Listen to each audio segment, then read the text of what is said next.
Tout royaume divisé contre lui-même ou toute maison divisée contre elle-même court à sa ruine.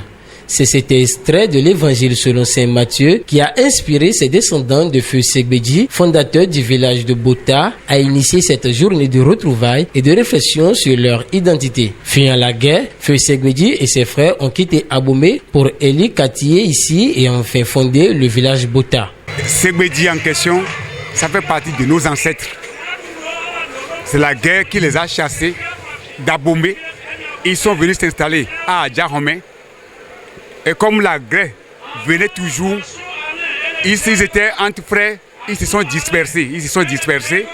Et le grand frère a dit, bon, toi, va rester ici. Et tu crées un village. Ça dit, moi je reste à Tchakwe. Le village est à quelques mètres d'ici. Mais toi, va rester au terminus du champ. C'est ça qu'est Bota. Et il a fondé le village Bota. Quand il a fondé le village Bota, donc il s'est installé. Quand il s'est installé, il a eu des femmes. Il a commencé par procréer.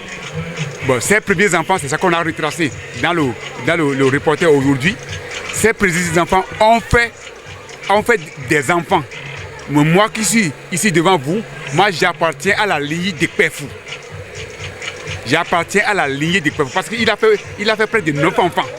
Il a fait près de 9 enfants et chaque enfant a des enfants. Des 9 enfants, moi j'appartiens à la lignée des Pefou. Et c'est Pefou qui a fait naître notre grand-père Épé, et c'est Épé qui a fait naître notre papa qui est Éfion. Donc je suis un digne fils de la collectivité Segbedji. Bon, maintenant ça fait bientôt près de 50 ans qu'il est décédé.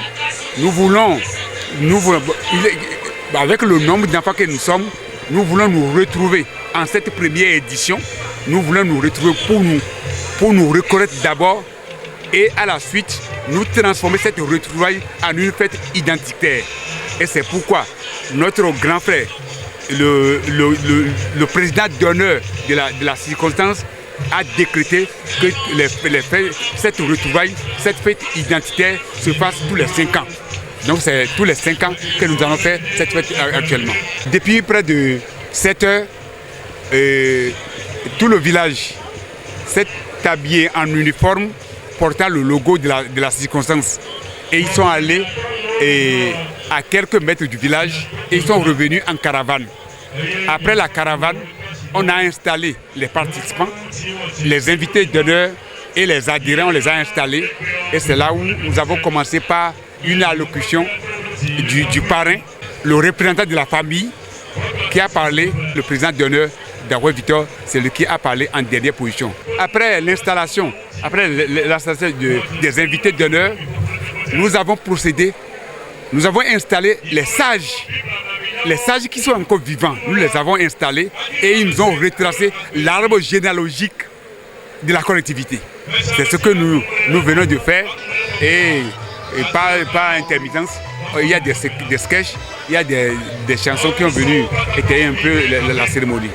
Nous avons retracé la généalogie de la première génération à la deuxième génération. Nous allons essayer de faire sortir un tome 1 d'un document qui va nous retracer l'historique. L'édition qui va venir très prochainement, nous allons continuer les recherches pour faire sortir le second tome pour pouvoir faire l'arbre généalogique de toute la collectivité. L'organisation de cette fête a été très difficile pour nous parce que on ne s'attendait pas que ça allait donner un schéma de cela. Ce que les perspectives maintenant, nous allons continuer par rallier les ressortissants qui sont à la diaspora, nous allons les rallier à la fête. Il y a des gens qui sont en pays Biafra au Nigeria et ils vont revenir sur là. Il y a des gens au Togo et au Burkina Faso. Ceci a été un peu très précipité. Très prochainement, nous allons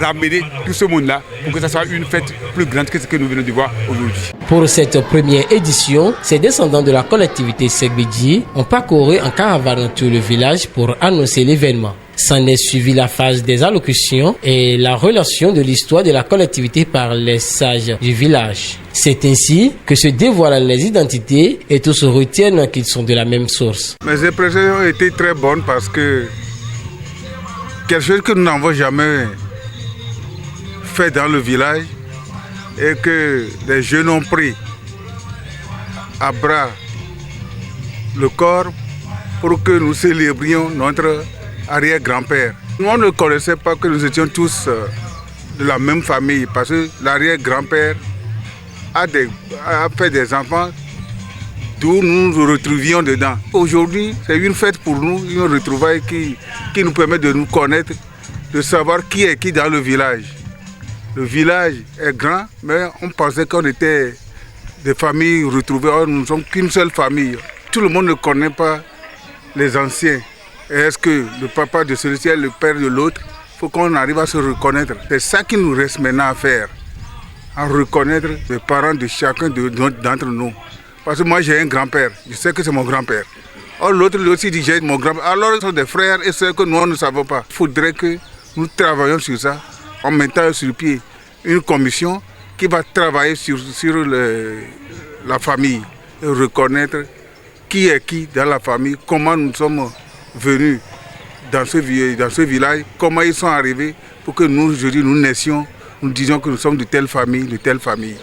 Tous ceux qui sont à l'extérieur, on en a déjà parlé en réunion, on doit les faire revenir pour qu'ils puissent connaître le village et savoir que nous sommes ensemble.